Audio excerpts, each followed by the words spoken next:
nous abordons le plat de résistance proprement dit de notre débat qui porte sur jeunesse et chasteté, une réappropriation des valeurs morales avec la première halte qui a trait à la chasteté, une valeur morale à transmettre à la jeunesse.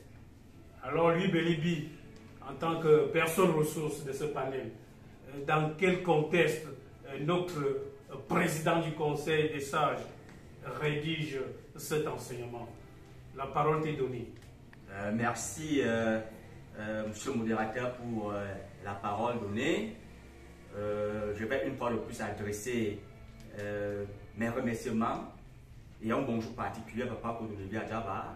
Remerciements parce que Papa Claude Olivier Adjaba est au cœur du fait social et dans son entreprise de pouvoir redonner à la jeunesse du monde entier sa véritable dignité.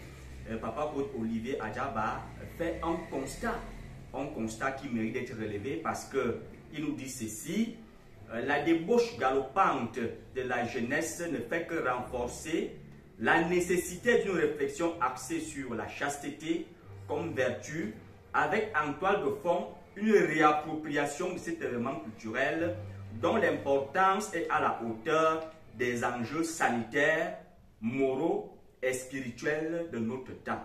Ça voudrait dire que Papa Claude Olivier Adjaba a constaté à un moment donné une dérive comportementale de la jeunesse, où à un moment donné,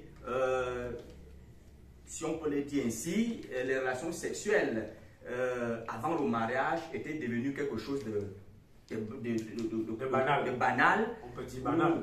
Justement, raison pour laquelle il invite non seulement les jeunes et les parents à faire un tour dans notre histoire, notre culture, pour se rendre compte que les relations sexuelles avant le mariage étaient considérées comme un problème moral. Il le dit si bien dans son enseignement. Justement pour inviter la jeunesse et les parents avec de se réapproprier cette valeur afin de pouvoir être des hommes responsables et dignes dans la société.